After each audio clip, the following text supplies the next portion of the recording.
by just giving them a club that whereby the club wasn't coming in at that particular angle.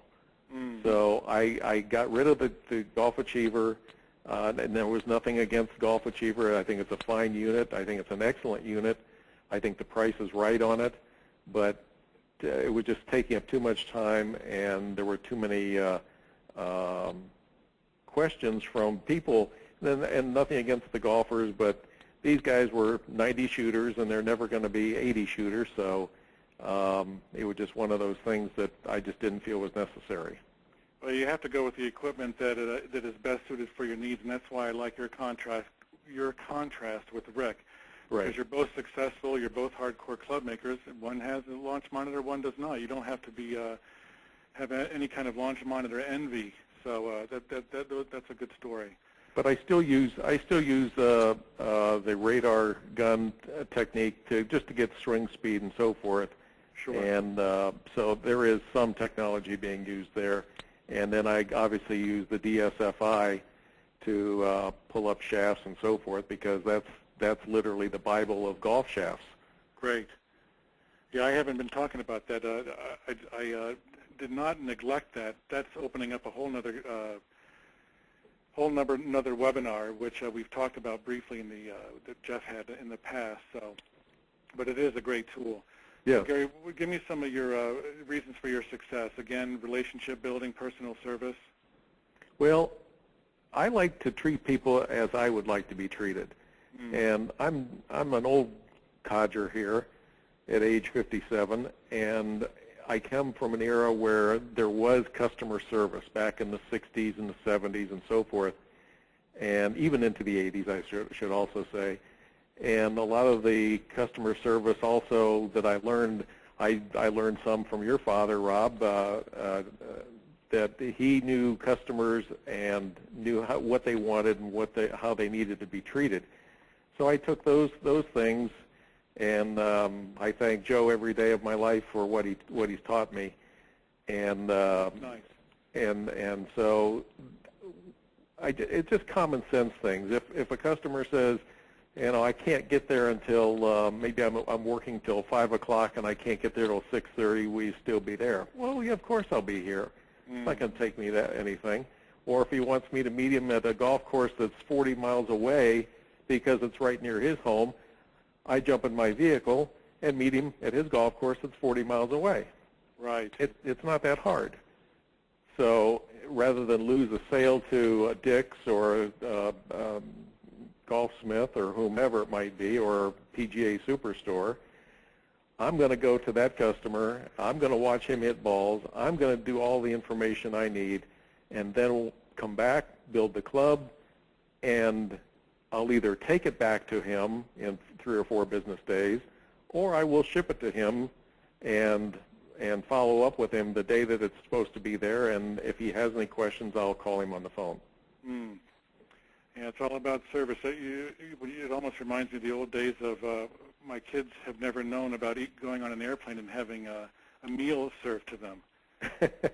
I told them about that in the old days. You would actually have a warm meal served to them. Remember that? Yep. Well, those were the days when people actually got dressed up to go on an airplane, too. That's it, too. I remember that also. Hey, are you going to be doing anything different next year, marketing-wise, promotion-wise? At this point, there's some things that I have to, and I'll need your help on this over the next couple of months. And what I've been seeing over the past 2 or 3 weeks here is that there are more and more people in the Phoenix area who are building the clone knockoff clubs and selling them on Craigslist. And you mentioned eBay earlier, I heard, but sure. Craigslist is what I'm hearing all the time now. And we all know that what the quality of this stuff is. There's no surprises here, no secrets. And the thing is that these customers, and the pricing of this stuff is like $125 for a set of 8 irons,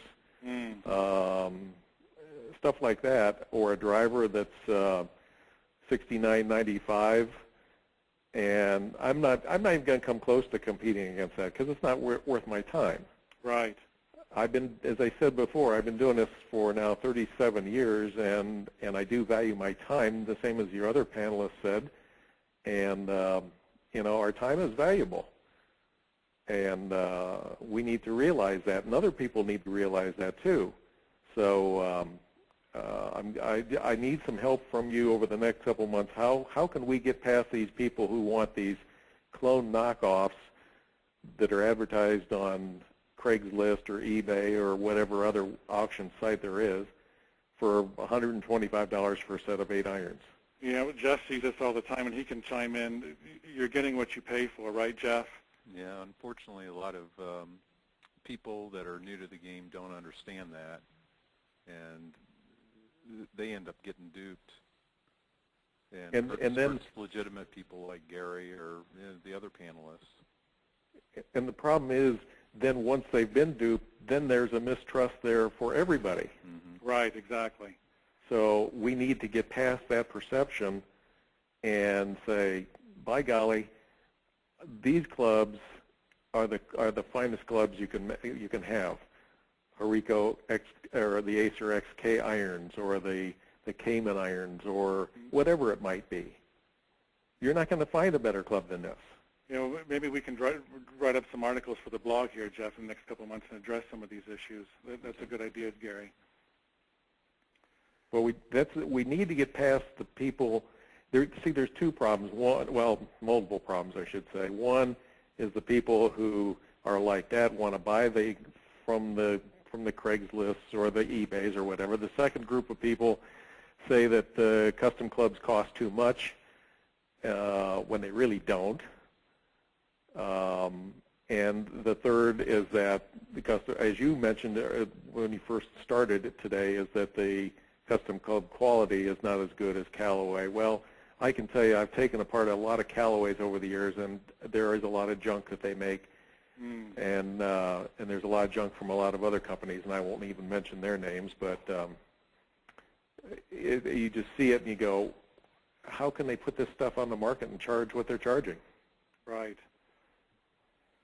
All right, Gary, I wish we had a little bit more time, but we're past our 3 o'clock deadline here, and we're 10 after 3. Any questions more for Gary? Or Gary, do you have any final words?